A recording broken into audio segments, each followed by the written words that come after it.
Away from that, the government last week granted a 15-year mining lease to Barari DV for the mining of lithium in the central region. The global value is appreciating year on year due to the crucial role it plays in the manufacturing of batteries and equipment required in the energy transition drive. The minority, they've already flagged the deal because it does not, they say it has not been ratified by Parliament. Joining us now on the phone lines is minerals analyst and energy economist, Dr.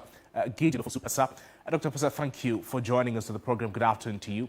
How significant is this deal for the mineral sector of the country, bearing in mind the other minerals that the country has discovered that have not worked so well for Ghana so far? Okay, thank you very much, and then good afternoon to everyone who is listening or watching us.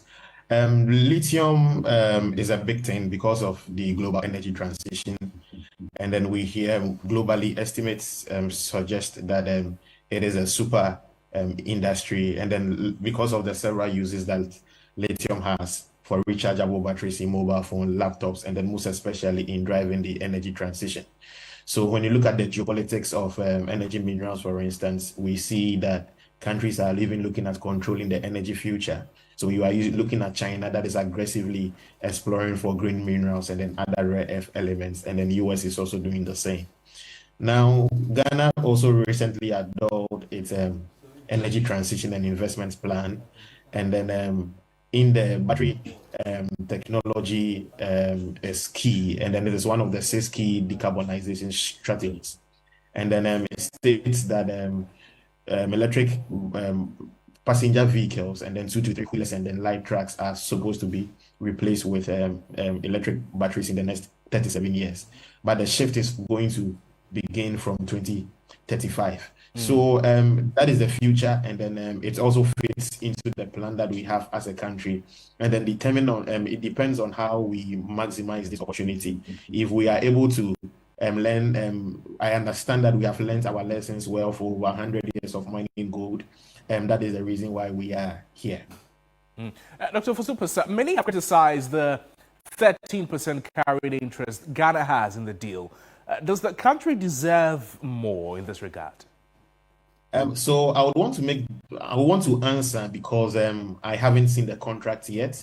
I also haven't seen the new national mining policy on green minerals yet. We have spoken to key contacts even within the civil society space, and then they are saying that they were not involved. They have not seen the contract yet.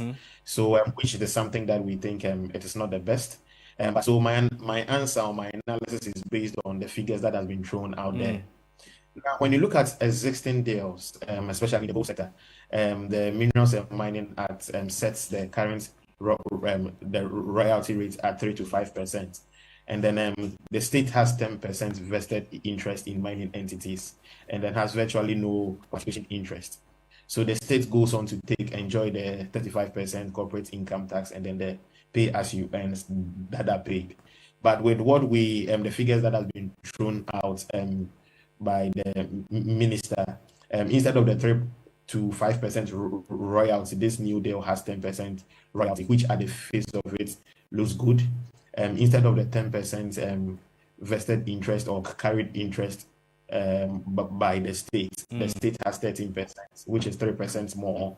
And then the state is also gone ahead to is planning to acquire 6% participating interest in mining operations using the Minerals Income Investments Fund, that is the sovereign wealth fund of the country, and then also an additional 3.06% in the parent company. We also hear that some 1% of this revenue is also going to be paid into a community development fund. So when you look at the figures at the face of it, you realize that comparatively it is better. But conclusions cannot be drawn based on that. But at the face of it, it looks good because you would have to look at what the country, what comparative analysis was done in comparing Ghana amongst its peers, and then at how do we arrive at this percentages. So there are other questions that needs to be asked, but if you look at the figures as it is now, it is better than existing contracts in the gold sector. Doc, briefly before you take leave of us, if we're looking at some potential side effects, we know what we're battling with as a result of gold mining. Now we have illegal mining known as galamsey. What are the potential knock-on effects of this deal for the Ghanaian economy as one, and maybe other sectors of the Ghanaian economy, to maybe the environment, for instance? Yeah, it is very, very important that you've made mention of the galamsey. Lithium is also like gold. You realize that in other parts of Africa, now artisanal and small-scale miners are also mining lithium.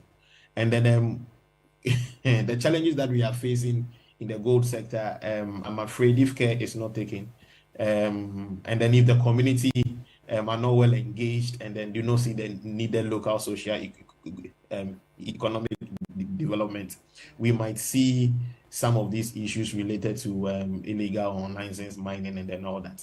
Just that the because lithium is also, how do you call it, becoming a global kind of commodity.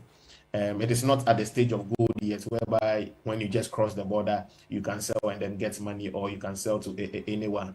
But gradually, lithium is also gaining that value and then recognition. So the role of artisanal and then small-scale miners might rear its head in the future if some of these things are not managed well. But the positives, when you look at the Barari DV, it has an active mining lease for 30 years.